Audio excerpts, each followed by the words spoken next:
Hello dear students, आज हम class 11th R D Sharma chapter number 2 start करने वाले हैं, जिसकी एक्सरसाइज 2.1 हम डिस्कस करेंगे। अगर आपने चैप्टर 1 की वीडियो नहीं देखी है, डिस्क्रिप्शन में लिंक है बच्चा, वहां से देख सकते हैं, समझ सकते हैं। अगर आपको कोई डाउट है तो कमेंट करके पूछ सकते हैं। ओके, तो हम बात करते हैं क्वेश्चन नंबर 1 की।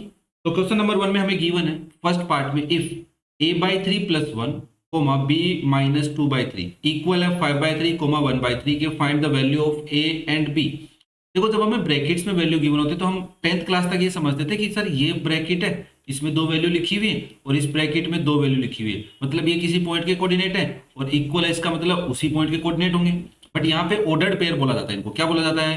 Ordered pair. अगर किसी ब्रैकेट के अंदर दो एलिमेंट्स लिखे हुए हैं तो आप इनको ऑर्डर्ड पेयर समझेंगे। तो यहाँ पे हम फर्स्ट पार्ट की अगर बात करें तो फर्स्ट पार्ट के अंदर आप बोलेंगे कि सर ये ऑर्डर्ड पेयर है, a/3 + 1 b-2/3।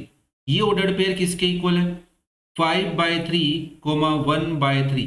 अब ऑर्डर्ड पेयर किस में होता है सर? एक रिलेशन में होता है या फिर Cartesian product of two sets में होता है। टू से ज्यादा में भी हो सकता है ना। दो एलिमेंट्स है तो इसका मतलब दो सेट का जो कार्टेशियन प्रोडक्ट है उसी का एलिमेंट है। तो मैंने कहा अगर ये दोनों इक्वल हैं, इस बात का मतलब ये है कि a/3 + 1 फर्स्ट एलिमेंट इस ऑर्डर्ड पेयर का और फर्स्ट एलिमेंट इस ऑर्डर्ड पेयर के इक्वल है। एंड दूसरी बात ये निकल के आएगी कि b-2/3 किसके इक्वल है? 1/3 के इक्वल है। क्या ये बात क्लियर है सबको? कोई दिक्कत तो नहीं है ना? हमें बस यहां से एक ही वैल्यू निकालनी है, तो पहले 1 को उधर भेज दो। तो आप बोलेंगे a/3 इक्वल हो जाएगा 5/3 - 1 के। एलसीएम लेना पड़ेगा तो 3 लोगे तो ये आएगा 5 - 3, इधर है a/3। जब दो फ्रैक्शन आपस में इक्वल हो तो डिनोमिनेटर कर सकते हैं, कैंसिल कर सकते हो सेम नंबर से। तो 3 से मैंने दोनों को कैंसिल कर दिया बच्चा, 1 आ गया। नाउ a इक्वल्स टू आएगा 2।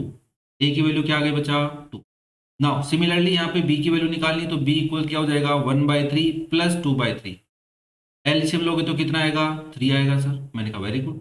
डिनोमिनेटर सेम है तो न्यूमरेटर लिख सकते हो 1 + 2। ये हो गया 3/3, आंसर आ गया 1। तो आपके पास b की वैल्यू क्या आ गई? 1 आ गई। क्या ये बात क्लियर है सबको? अब बात करते हैं सेकंड पोर्शन की या सेकंड पार्ट की। इसके अंदर तो a की वैल्यू 1 आई है, b की वैल्यू a की वैल्यू 2 आई है, b की वैल्यू 1 आई है। सेकंड, इफ x + 1 1 का ऑर्डर पेयर 3 y - 2 के इक्वल है तो find the value of x and y। Similar process है तो आप बोलेंगे देखो सर, ऑर्डर्ड पेयर इक्वल है, इसका मतलब x + 1 किसके इक्वल है? 3 के। एंड दूसरी बात, सेकंड एलिमेंट है, सेकंड एलिमेंट के इक्वल तो y - 2 के इक्वल है।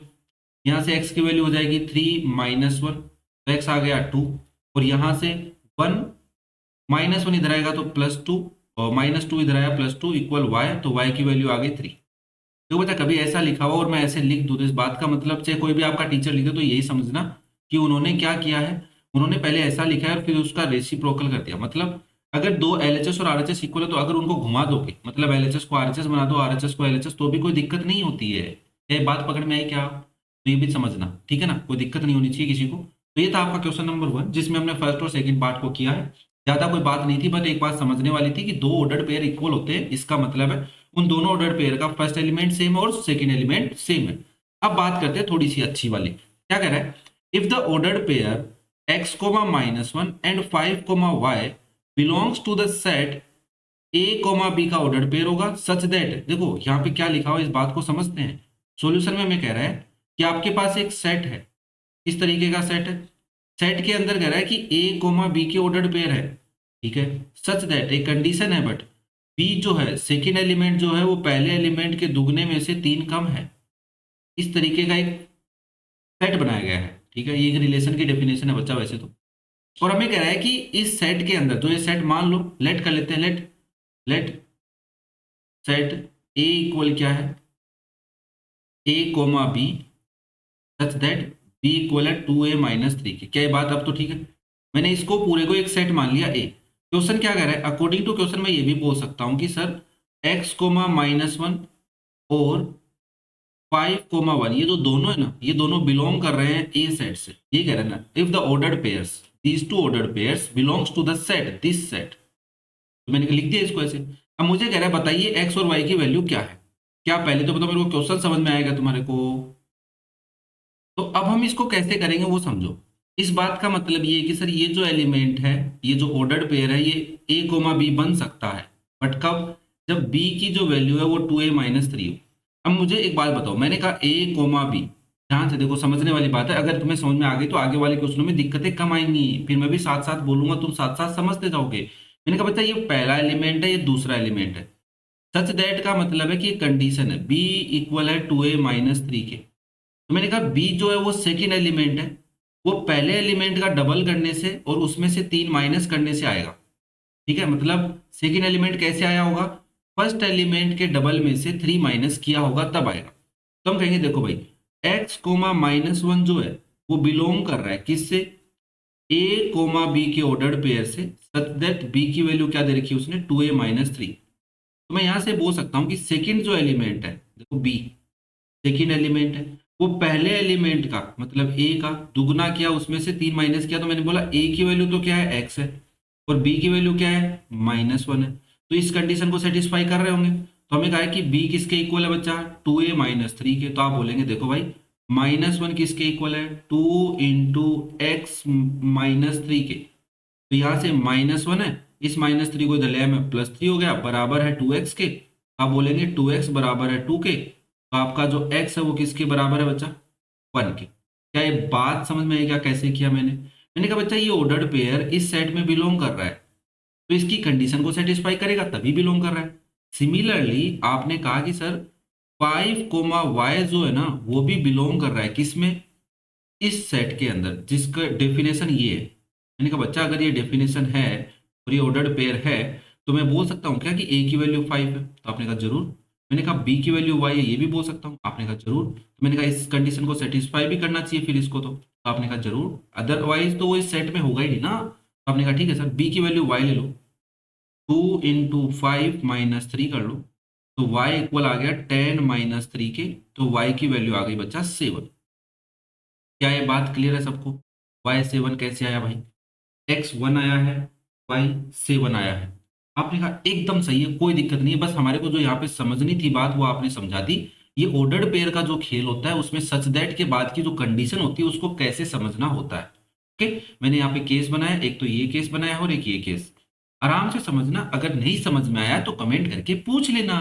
ओके, नेक्स्ट देखो, थर्ड क्वेश्चन मुझे कह रहा है कि ए एक एलिमेंट है जो बिलोंग कर रहा है, एलिमेंट बोला बेटा मैंने इसको, एलिमेंट क्यों बोला, क्योंकि बिलोंग से पहले एलिमेंट लिखा होता है, सेट कभी बिलोंग नहीं करता किसी में। ओके, इसमें से कोई एक एलिमेंट हो सकता है, बी जो है वो इसमें से कुछ हो सकता है।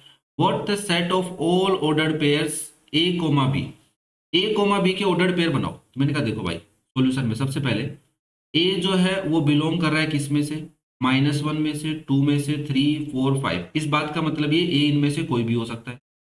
दूसरी बात है कि बी जो है वो बिलोंग कर रहा है बच्चा किसमें से, 0, 3 और 6 में से। तो मैं कह रहा है कि ऑर्डर्ड पेयर बनाने हैं, क्या बनाने हैं, ऑर्डर्ड पेयर का सेट बनाना है। ऑर्डर्ड पेयर्स कैसे होने चाहिए, ए कोमा बी का, और इनका हमें क्या बनाना है बच्चा, सेट बना देना है। ठीक है, बट कंडीशन क्या है, such that A plus B 5 होना चाहिए, such that A plus B 5 होना चाहिए। अगर मैं ऐसे बोलूं इस पूरी लाइन को कि सेट बनाना है, सेट में ए कोमा बी के ऑर्डर्ड पेयर होंगे, such that A plus B क्या होगा, 5 होगा। तो क्या ये बात अच्छी नहीं लगती तुम्हारे को ज्यादा ही, हाँ, इस पूरी लाइन का मतलब ये कि what the set of all order pairs A comma B such that A plus B 5 है। इस बात का मतलब ये जो क्वेश्चन नंबर 2 में हमें गिवन था। अब मुझे क्या करना है, मुझे ए को लेके आना है इस सेट से, बी को लेके आना है इस सेट से, और कंडीशन साथ में रखनी है। मैंने कहा भाई ए की वैल्यू -1 ले ली, तो कैसे करना है इस क्वेश्चन को, तो बी की वैल्यू ले ली 0। पॉसिबल है, हाँ पॉसिबल है। मैंने कहा क्या -1 + 0 5 होता है, नहीं होता। इसका मतलब है कि -1, 0 का ऑर्डर्ड पेयर इस सेट में नहीं है, नहीं बिलोंग करेगा सेट से। ये बात समझ में। फिर आपने कहा ठीक है और क्या करोगे, मैंने कहा ए की वैल्यू मैं -1 ही रखता हूँ, बी की वैल्यू चेंज करते रहता हूँ, 3 ले ली। तो मैंने कहा बच्चा -1 + 3 क्या 5 होता है, नहीं होता। इसका मतलब सर ये जो -1, 3 का ऑर्डर्ड पेयर है ये भी इस सेट में नहीं है। मैं सेट ही लिख रहा हूँ यहाँ पे नाम, ठीक है, ये सेट। फिर मैंने कहा ठीक है भाई ए की वैल्यू क्या लोगे, -1, बी की वैल्यू क्या ले सकते हो, 6 ले सकते हो। आपने कहा ठीक है। मैंने कहा -1 + 6 5 होती है, तो आपने कहा जरूर होती है।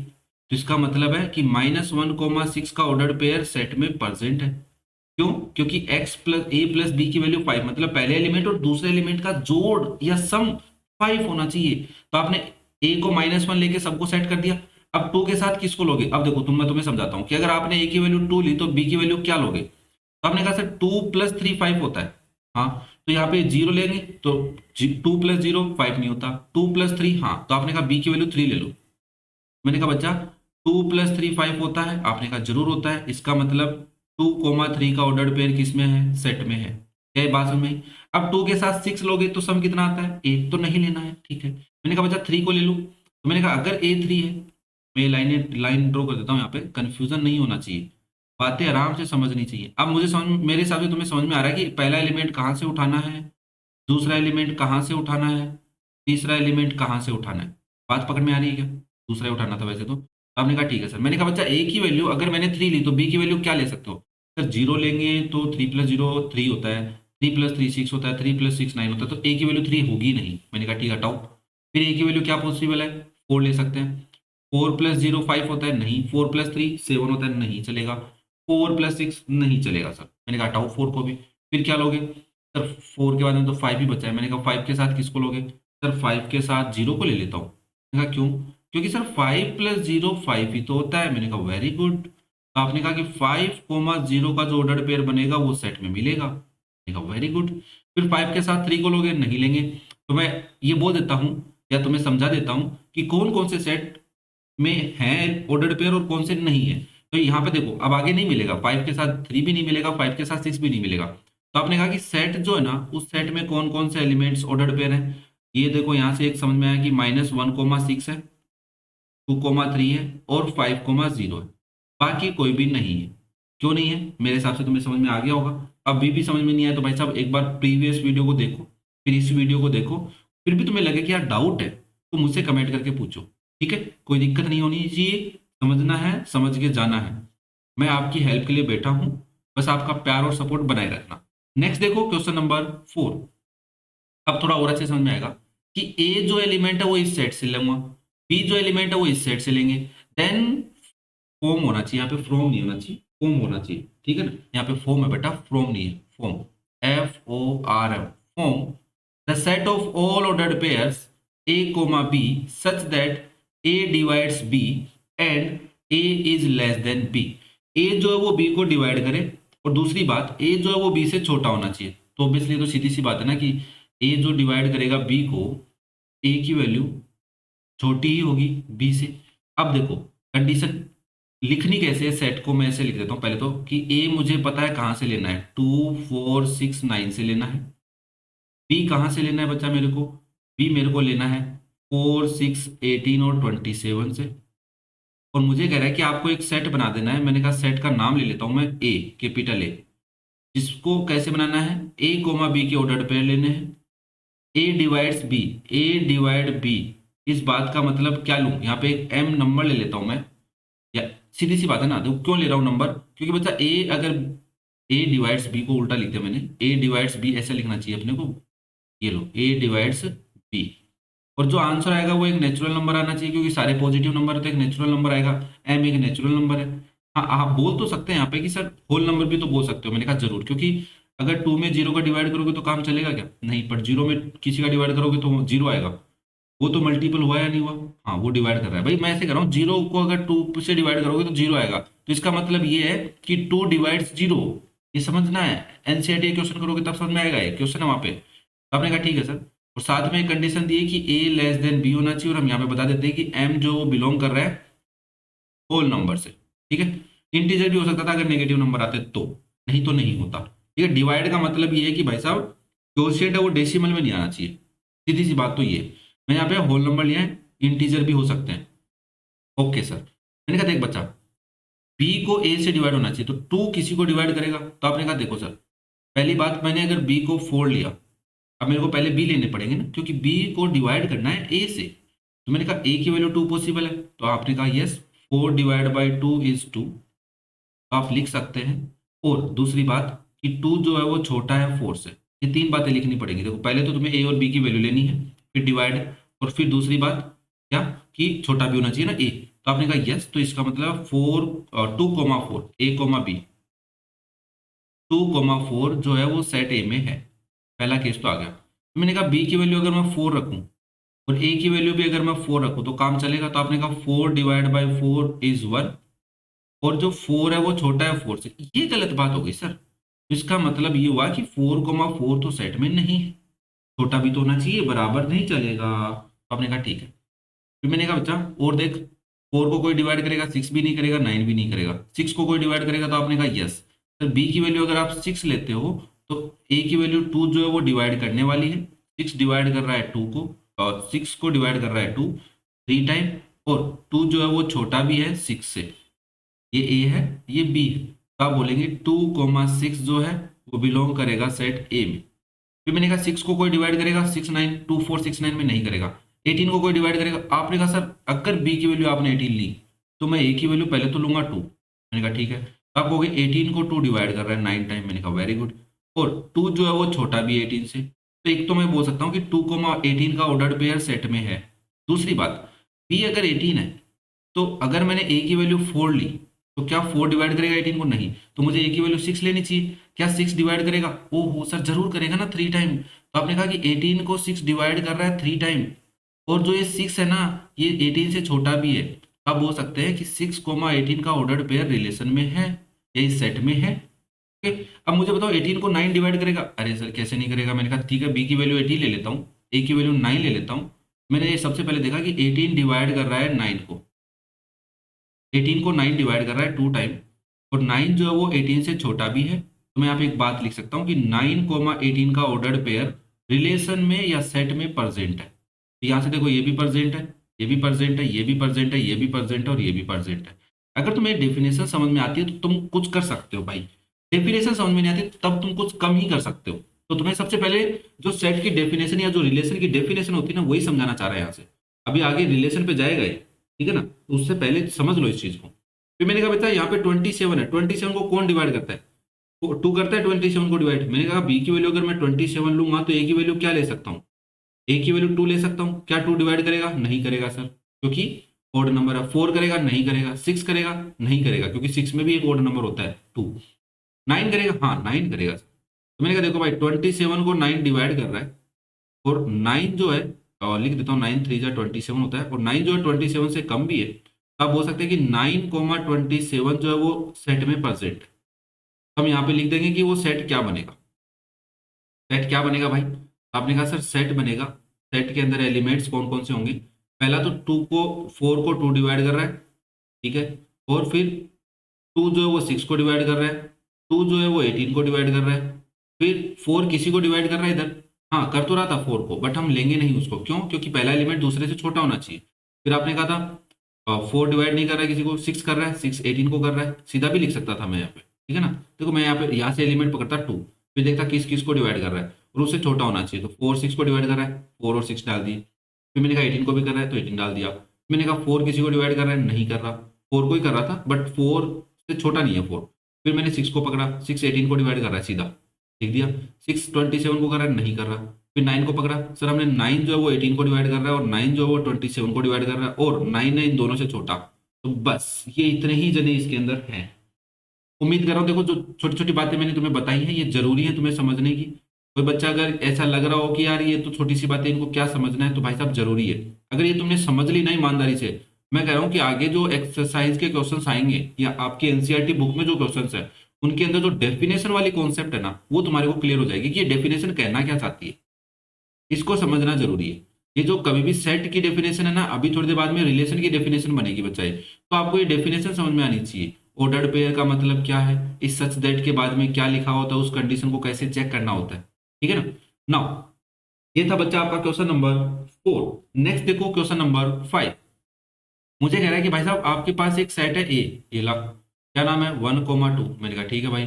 एक सेट है बी जिसके अंदर एलिमेंट है 1,3। Find A cross B and B cross A, Cartesian product पूछ रहा है। अब सबसे पहले अगर मैं कोई कह दे कि N of A cross B कितने एलिमेंट्स होंगे, तो पहला फॉर्मूला याद करो आप कि N of A into N of B. याद कर लो, मैं समझा दूंगा कैसे आया। तो एन ऑफ ए मतलब ए सेट में कितने एलिमेंट है 2, दूसरे में भी 2, तो 4 एलिमेंट बनने वाले। कैसे बनाएंगे देखो, ऐसे करो कि डायग्राम से समझो इसको। 1 और 2 है, ये आपका सेट ए है, और यहाँ पे बी सेट है जिसके अंदर एलिमेंट 1 है, 1 और 3। पहले देखो 1 जो है वो 1 से और 1 जो है वो 3 से पेयर बनाएगा, फिर 2 जो है वो 1 से भी पेयर बनाएगा और 2 जो है वो 3 से भी पेयर बनाएगा। तो आप इसको कैसे लिखेंगे? आप लिखेंगे कि ए क्रॉस बी क्या हो जाएगा, 1 का रिलेशन 1 के साथ, 1 का रिलेशन 3 के साथ। मतलब इसका पहला एलिमेंट लिखो और इनके सभी एलिमेंट्स के साथ ऑर्डर पेयर बना दो। फिर दूसरे एलिमेंट को उठाओ, पहले एलिमेंट के साथ ऑर्डर पेयर और दूसरे एलिमेंट के साथ ऑर्डर पेयर। ये बात समझ में? अब मुझसे कह रहा है बी क्रॉस ए बताओ, तो मैंने कहा यार अब क्या उल्टा काम है। देखो बी क्रॉस ए, तो पहले मैं बी के एलिमेंट उठाऊंगा, फिर 1 के साथ रिलेशन, फिर 1 का 2 के साथ रिलेशन, फिर 3 का 1 के साथ रिलेशन और 3 का 2 के साथ रिलेशन। अब यहाँ पे समझने वाली बात क्या है वो समझो। देखो जब आप ए क्रॉस बी लिखते हो तो पहला एलिमेंट जितने भी लिखे हुए हैं, ध्यान से देखना, फर्स्ट एलिमेंट ऑर्डर्ड पेयर में जो भी लिखा हुआ है वो पहले सेट से ही उठाए गए हैं। ठीक है, तो ये थोड़ी अंडरस्टैंडिंग है, क्वेश्चन भी बनता है इस पे। बी जो सेकंड एलिमेंट है, सेकंड है ना, तो यहाँ पे सेकंड एलिमेंट सारे बी सेट से उठाए गए हैं। कॉमन हो सकता है इन दोनों में कुछ, तो इसलिए ऐसा हो गया होगा कि 1,1 आ गया और यहाँ पे भी 1 दिख रहा है, तो इसका मतलब ये एलिमेंट कॉमन है। ये भी तुम्हें थोड़ी अंडरस्टैंडिंग अपने अंदर रखनी है। ठीक है, अगर ये रख लोगे तो हेल्प हो जाएगी तुम्हारी और तुम्हारी अंडरस्टैंडिंग थोड़ी बढ़ जाएगी। तो तुम्हें साथ साथ सारी सारी छोटी छोटी बातें बताता जाऊंगा, टेंशन मत लिया करो। बी क्रॉस ए में मैं बोल सकता हूँ कि ये जो 1 है 3 है, ये कहाँ से है? बी सेट से उठाए गए हैं। और सेकंड ए है तो ये 1 2 1 2। अगर तुम्हें बस इतनी बात गिवन है तो तुम बोल सकते हो कि सर बी सेट में कौन कौन है। मैंने कहा 1 है 3 है 3 है। इस बात को मैं ऐसे लिखूंगा कि 1,3 है सिर्फ। फिर मैंने कहा ए सेट में कौन कौन है, तो आप कहोगे 1 2 1 2 है। मैंने कहा इसको रिपीटेशन अलाउड नहीं है सेट में, तो 1,2 ही रहेंगे। तो आप सेट निकाल सकते हो जब आपको कार्टेशियन प्रोडक्ट गिवन हो। ठीक है, तो उम्मीद कर रहा हूँ इतनी सारी बातें जो मैंने बताई वो काम आ रही होंगी तुम्हारे को, समझ में भी आ रही होंगी। तो ये था आपका क्वेश्चन नंबर 5।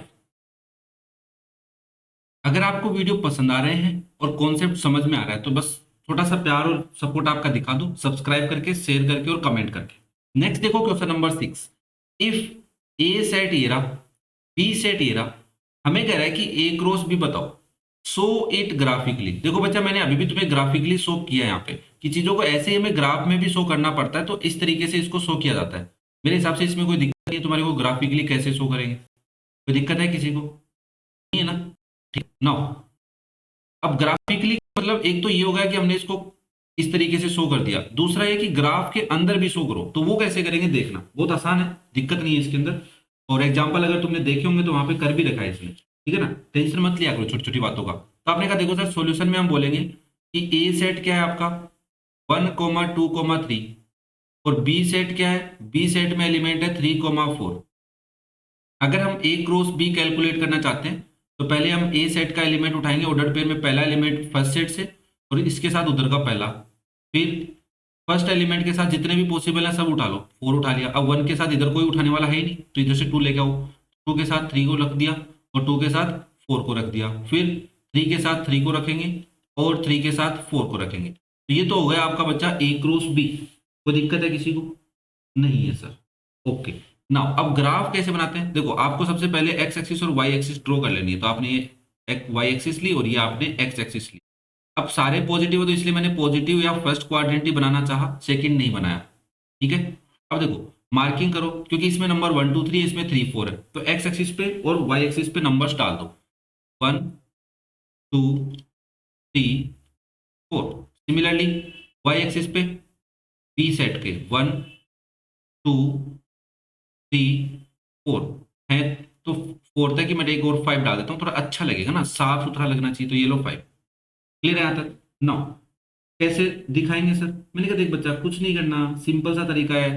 पहला क्या है 1,3, तो 1 ये रहा, 3 कहाँ है, ये रहा। इसको एक्स एक्सिस के कोऑर्डिनेट मानना और इसको वाई एक्सिस की तरफ बस बिहेव करवा दो, बाकी काम हो जाएगा तुम्हारा। तो आपने कहा ठीक है सर, ये रहा आपका 1,3 1,3। फिर क्या चाहिए 1,4, तो 1 ये रहा, 4 ऊपर है, ये रहा भाई, ये हो गया आपका 1,4। ठीक है, मैं इसको ऐसे करता हूँ, ऐसे हटा देता हूँ एक बार ऐसे, फिर मैं पॉइंटों के नाम लिख दूंगा। फिर आपको 2,3, तो पहले 0 से 2 पे आए, फिर 3 ऊपर चले एकदम 90 डिग्री पे, तो ये रहा आपका 2,3। फिर 2,4 है तो 2 ये रहा, 4 ऊपर है तो ये रहा 2,4। फिर 3,3, तो 3 ये रहा बच्चा पहले एक्स एक्सिस पे, फिर वाई एक्सिस पे, याद रखना भूल ना जाना 3,3 पहले, फिर एक्स एक्सिस पे, फिर वाई एक्सिस पे, तो 3,4। देखो बहुत आसान सा था ये तो। मैं यहाँ पे पॉइंट्स लिख देता हूँ आपके लिए। ये आपका 1,3, ये ग्राफ को देख के बता सकते हैं, ये 2,3, ये 3,3। सिमिलरली ये है 1,4, ये 2,4 और ये आपका 3,4। क्या यहाँ तक कोई दिक्कत है किसी को भाई? अगर हो तो कमेंट करके पूछना, जरूर बता के जाना कि सर दिक्कत है, ठीक है ना, समझाया अच्छे से नहीं है आपने तो मुझे बता के जाना, तो आगे वाले वीडियो में मैं आपको वो बातें इंप्रूव कर सकूं। ओके, अब नेक्स्ट देखो क्वेश्चन नंबर 7। भाई साहब बहुत ही मजेदार क्वेश्चन है, और मैंने कुछ कुछ बातें तुम्हें पहले भी बता दी हैं, और कुछ नया तुम्हें सीखने को मिलेगा। वैसे भी ज्यादा कुछ नया तो नहीं है, क्योंकि तुमने प्रीवियस क्लासेस में पढ़ा है, थोड़ा सा चैप्टर में पढ़ा है ना, क्लास में तो कहाँ पढ़ा होगा इसमें से ज्यादा इन्फॉर्मेशन, चैप्टर में जरूर पढ़ी है अपन ने। अब अगर हम बात करें इसके अंदर कि कैसे इस क्वेश्चन को करना है, तो आपके पास दो सेट गिवन है। हाँ सर, साफ साफ दिख रहे हैं, दो सेट गिवन है। फिर क्या करना है इन सेट का? मैंने कहा ए क्रॉस बी कर सकते हो। कर सकते हैं सर, पहले एलिमेंट ए से उठाएंगे, दूसरा एलिमेंट बी से उठाएंगे, इतनी बात तो पता है हमारे को। मैंने कहा वेरी गुड। दूसरा काम क्या करना है सर? बी क्रॉस ए, तो पहला बी से, दूसरा ए से। तो इस तरीके से हम करते हैं, और जिसको नहीं पता है, नहीं डाउट है, तो एकदम आराम से बैठ के समझे, और ज्यादा समझ में नहीं आए तो एक बार प्रीवियस वीडियो जरूर देख लेना। नाउ सॉल्यूशन में आप सबसे पहले बोलेंगे कि सर ए सेट क्या है आपका 1, 2, 3। मैंने कहा वेरी गुड। बी सेट क्या है? आपने कहा 2,4, और भी अच्छा है। नाउ आपको ए क्रॉस बी करना है, तो मैंने कहा ए क्रॉस बी, तो पहले ए सेट के एलिमेंट उठाओगे ऑर्डर्ड पेयर में, तो 1 उठा लिया, इसके साथ 2 को और 4 को डाल दो, तो पहले 1 के साथ 2 को डाल दिया, फिर 1 के साथ 4 को, 1 का काम खत्म।